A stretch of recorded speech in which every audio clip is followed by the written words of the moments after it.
Yo, what's good, y'all, man? We got Chucky Season 2, Episode 5, man. Breakdown, Easter egg, spoiler review. You feel me, man? Episode 5, like I said, Episode 4 was like a feeling. It was 8 out of 10. It was so. You feel me? But we came back with the action. And we back in business. You know what I mean? A lot of stuff happened in Episode 5, man. A lot of shit happened. If you didn't watch it, though, man, hey, go ahead and watch it before you click on this motherfucking video. Go ahead and watch Episode 5. Episode 5 was everything. I ain't gonna lie, Episode 5 was too good. You know what I mean? The old lady that we, like I said from the jump, like something's up with her. Yeah, you know what I'm saying? Hey, if you see the end of the Episode 5, you know what I'm talking about. That old lady, I said that old lady's up to something. And she is though. She got Andy locked up. And I don't think Andy gonna make it though because he got his tests out, so I don't know though, man. I hope so. I don't know. And then you got the bald head Chucky back, you know, from that truck from Episode 1. So hey, a lot of shit happened at the end of the Episode 5, or the beginning 2 though, but in the Episode 5, a lot of shit. But yeah, but hey, like it up, sub, and yeah, let's get straight to the video. Let's get it. Oh yeah, baby. Last week you met the twins. Now it's time for you to re-meet the guns. And then the buff Chucky came back to life, like, you know, like he rose up and shit, like he said resurrection. He said it ain't 3 days. I'm like, man, I'm like, I kind of feel he gonna be alive though. But you know, I mean, you know, I'm like, and then that girl just she think that's, you know what I'm saying, the savior or something. She think that girl crazy too, man. They all crazy in that motherfucker. I ain't gonna lie. That whole. Hello, my Chucky fans. We are now on episode 5 they crazy of season 2 of the Chucky TV series. This episode titled Doll on Doll, and things are really starting to steam up, leading us to what I think is gonna be one wild bonkers finale. Yeah, you could tell leading up to the hype. Okay. Because the reveals in this episode left my jaw on the ground and scratching my head going, ¿Qué está pasando aquí? So here, as yeah, got me up, scratching me up. Your Chucky man, I'm gonna be giving you guys my spoiler review, basically breaking down the episode, pointing out Easter eggs you might have missed, and speculating further to what we could be seeing in the final 3 episodes, since this season is 8 episodes long, as well as hearing. Oh, it ain't 10 no more. Wait, was the first one was 10?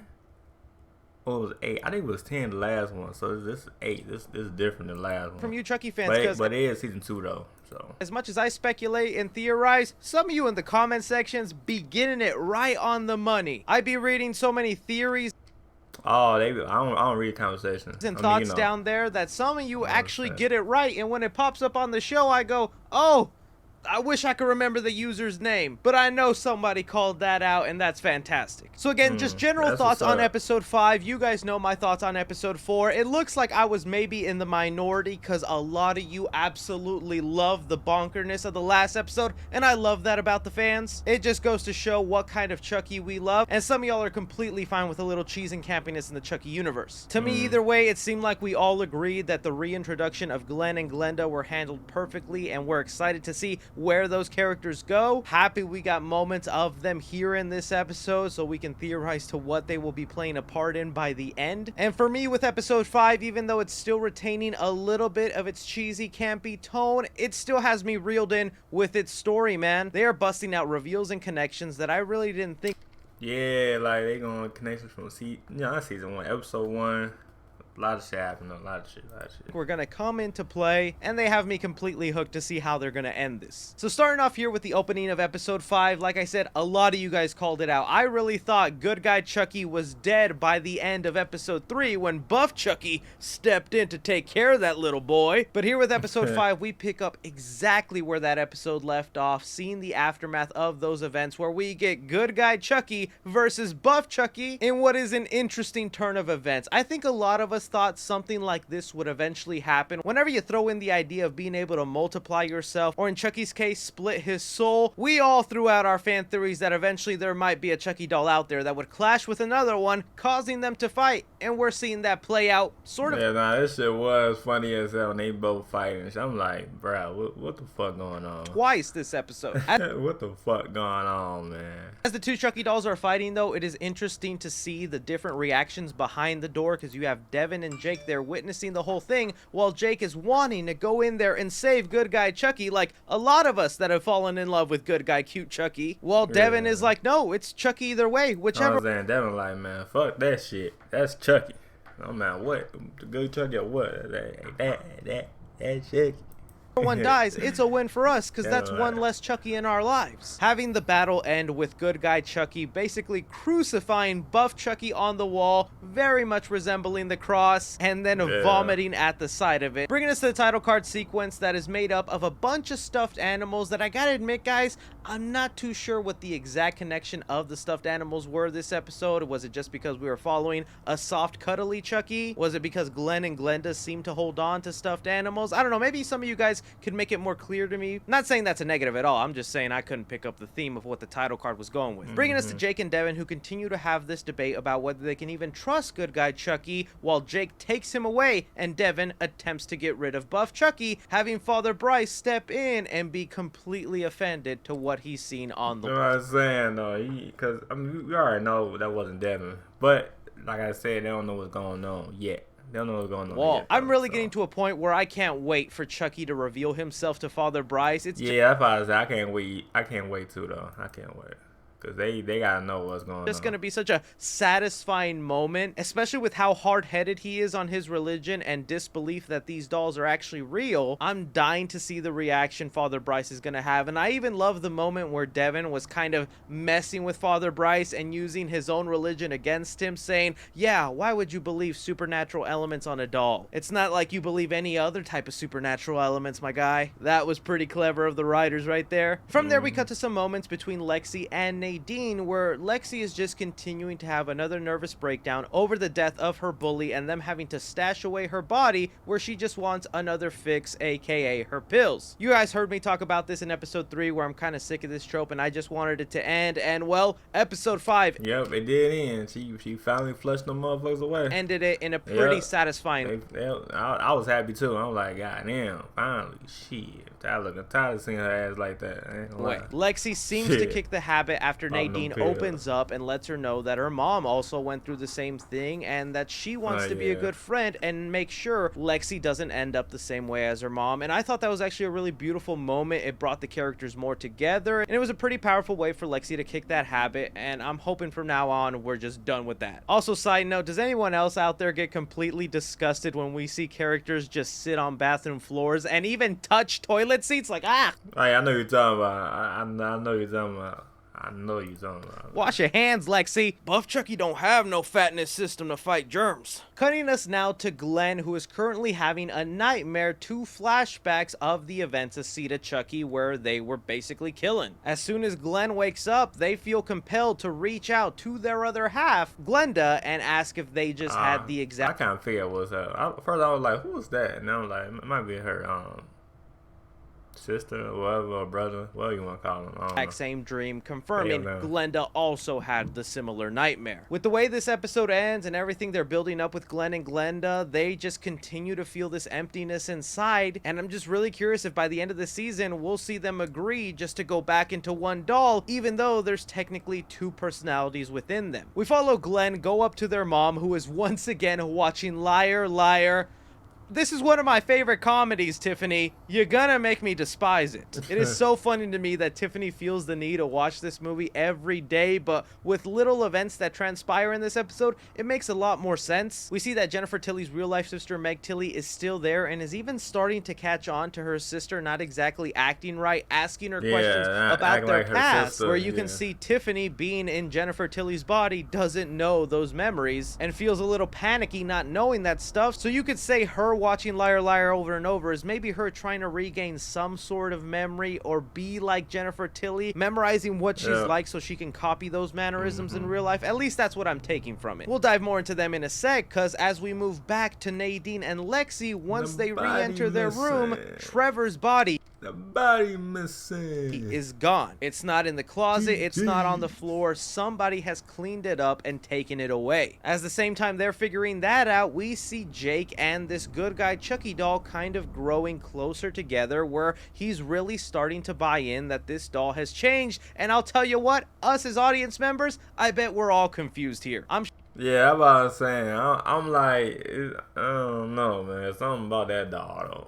Something about that doll. That's what I gotta say, man. I don't know. He ain't good to me, though. Sure, there's a good chunk of y'all that believe Chucky's faking it. There's no such thing. That's what I was saying. I say that, too. I think as a good Chucky doll, and there's another half that believes, no, he has changed, and he is good. I am like 50-50. Yeah, same. I don't know, man. On this, because there's like little things this good guy Chucky doll says that makes me think, oh, he's messing with us. He's effing with us real good here. Like when Jake asks him how he felt after killing Buff Chucky, he says he feels like he finally found his purpose. Oh, that's a red flag. And another red flag is this good guy Chucky doll quoting Batman and Robin from the 1960s series, the same thing that his foster brother would always quote, almost feeling like this doll is literally taunting Jake in his face just because he can. That feels like a red flag to me. To me, there's even subtle moments as the characters are talking between each other, explaining their plan, what they're gonna do, where they cut to Chucky's face just staring up at them, and it just makes me think back. The whole purpose of this doll was to be a scout, was taking photos, was... Yeah, it's like a spy. Pretty much, or like, you know, yeah, like a spy. Lurking in the background and then retrieving all that information to the Colonel. So if this Chucky doll is... to the boss man.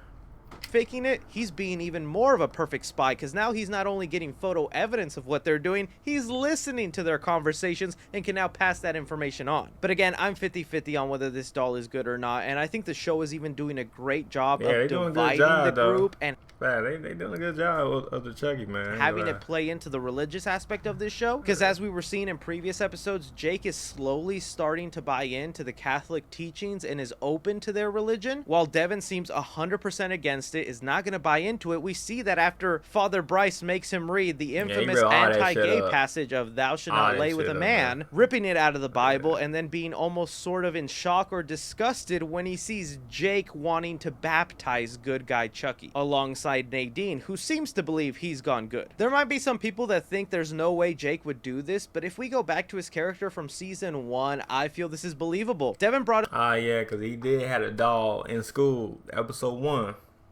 Yeah, that's facts. So it draws back to episode 1, man. Up a great point that Jake lost almost his entire family to Chucky, and it's so weird that he isn't at least a little hesitant to trust this good guy Chucky. Devin doesn't want to trust him because he lost his mom to Chucky, and Lexi doesn't want to trust him because she lost her first love, Junior, and that's all she sees when she looks at Chucky. But in Jake's case, even though he lost more people than the other two, those were people he wasn't really that attached to. Sure, he lost his father, and we all think we're super attached to his father, but his father was abusive. He was an alcoholic, and he hated the fact he was gay. Then when Jake moved into his cousin's home, he didn't get along with Junior, and he didn't get along with his aunt or uncle. So when they died, yeah, he maybe felt bad and a little sad, but it didn't hit him the same way when Devin and Lexi lost their loves. We also saw Jake was one of the very first ones to be manipulated by Chucky to the point he almost killed somebody for Chucky. So to me, I think the show is doing a great job with these characters and developing them and putting this wedge between them. I just wonder how that's going to play into the finale of this season. Now bringing us back to the Jennifer Tilly household, we get one of the biggest reveals I was not expecting at all. The show subtly reminds the audience again of a couple of scenes from Seed of Chucky, which I gotta say, I never thought I'd be that pumped and excited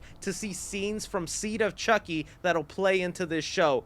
Don, how are you making me actually... Yeah, it's all coming along with the show and the movie that they show the clip.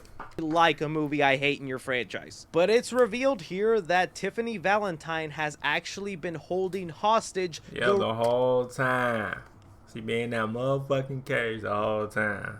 I need doing her paperwork and everything. Real Jennifer Tilly inside the Belle doll from CHUCKY whenever she switched souls. We get some heavy exposition that even some of you guys were bringing up in my comment section, that like Jennifer Tilly can't be broke. She's a voice on Family Guy. That show's still running today. She should get some checks.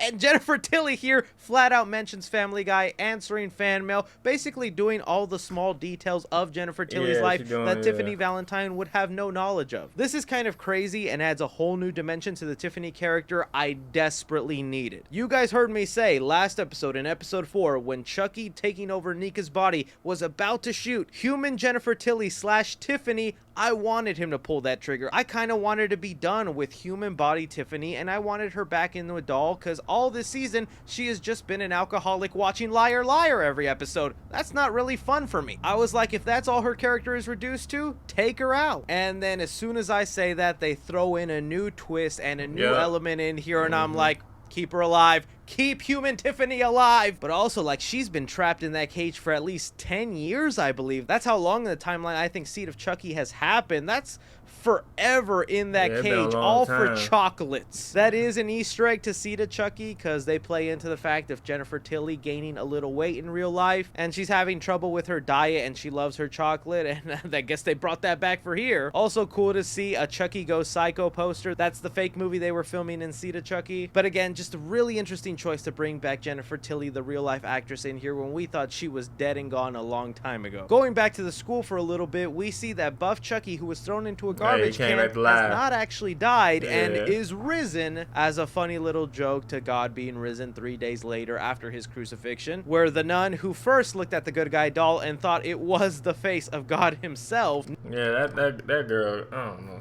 that woman was crazy. She think that's a savior. She crazy in too long. Now looks to be a servant to this buff. You know what I'm saying? She crazy in too long. I ain't gonna lie. Chucky doll, and I can only imagine what shenanigans these two are about to get into. Bringing us back to the Jennifer Tilly household, where after a failed backstory attempt, Meg Tilly walks in and finds her. Yeah, she said, oops. She walked in, she like, oh, and then she just killed that motherfucker. She like, slice, slice, slice, slice, slice.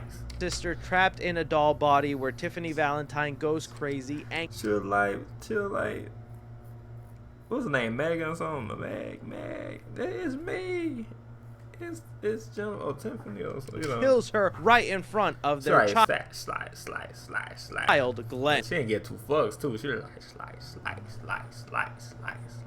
As always, the real Tiffany Valentine will always over-emerge from Jennifer Tilly, finally explaining to their child Glenn their true origin and why they've been having these nightmares, even going as far as presenting the Glenn doll to Glenn. That, I gotta say, was a really great moment in here, especially with Glenn realizing this is them, looking at it and going, it's me. That's one powerful moment, that Glenn instantly recognizes this doll that they have not seen in real life except in their dreams. Also, the fact that they immediately want to go ahead and show it to Glenda. I wonder how many of you think they'll want to transfer their souls back into that doll. It seems like something they would want. Maybe they're that desperate to fill the hole in their chest that they've been feeling. Setting then their house on fire, driving off with the Glenn and Jennifer Tilly doll off to go meet up with Glenda, Nika, and Kyle, I assume. I'm not sure if Tiffany Valentine is going to have a secondary motive in here. This kind of always happens with Tiffany. She will have her outbursts, her rage, her killer moments,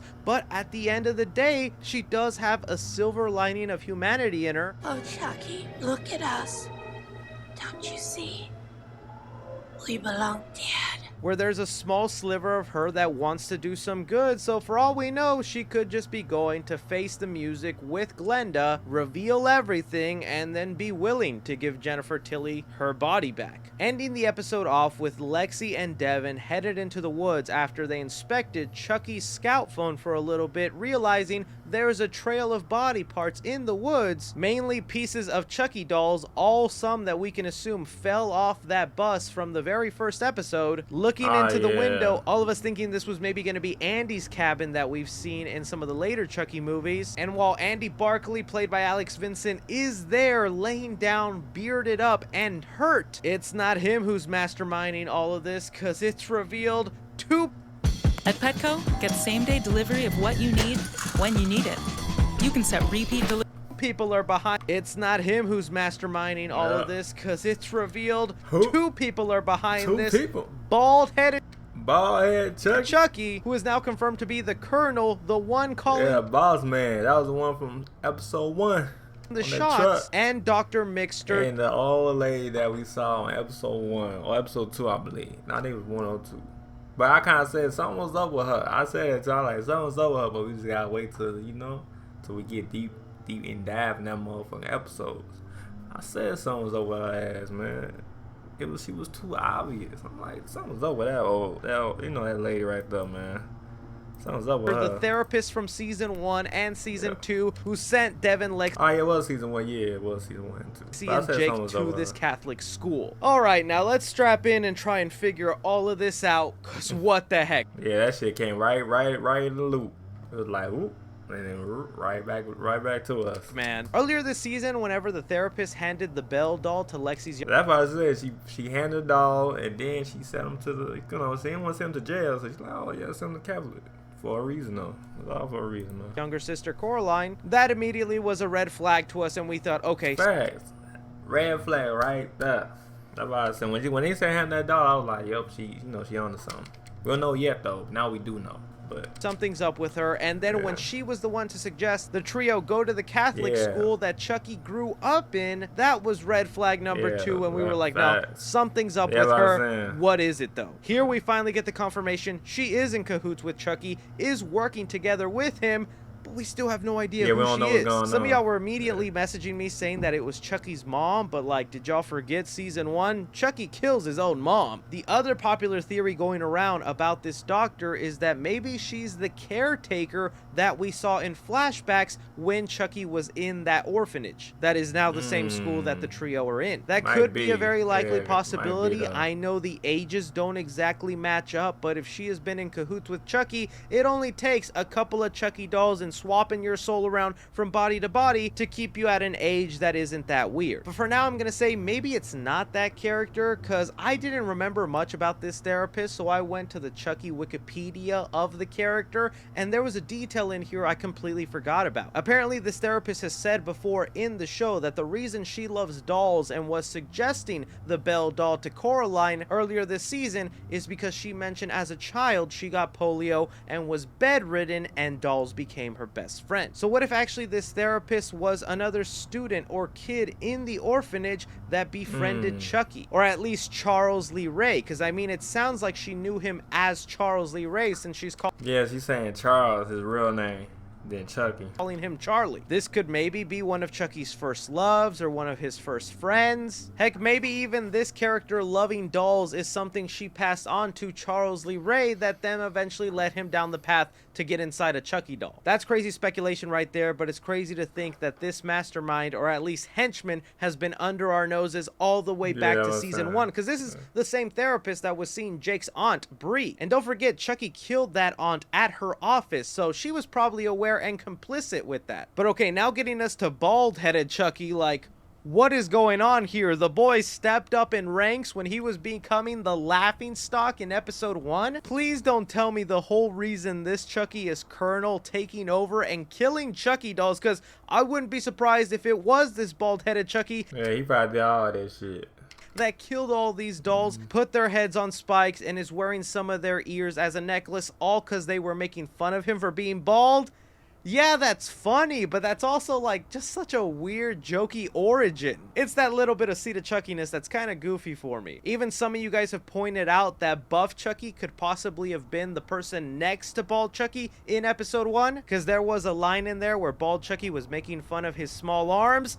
He took that to heart, took some creatine, and now look at him. Yeah, well, they also say it ain't the size that counts. So I wouldn't worry about those pathetic stick arms of yours. I don't have stick arms. The other reason this could all be happening though right now is because these Chuckies don't have a real head Chucky to follow. Don't forget, these guys were all supposed to be followers of the real mastermind Chucky, Charles Lee Ray, the OG Chucky that we believe to be. And that Chucky right now doesn't have a doll body. He's stuck inside the body of Nika. That is the closest thing we have to OG original Chucky, is the Chucky that's stuck inside Nika. So now with these other dolls kind of lost and without a purpose in origin, like being bullied by other Chucky dolls, I guess could be the reason they're just going off the rails and doing this stuff. But I gotta think they have some sort of plan, and I'm just curious to see what exactly that'll be, because he has Andy Barkley here and he could kill him at any time he wants. And I can't decide whether bald-headed Chucky is right now torturing him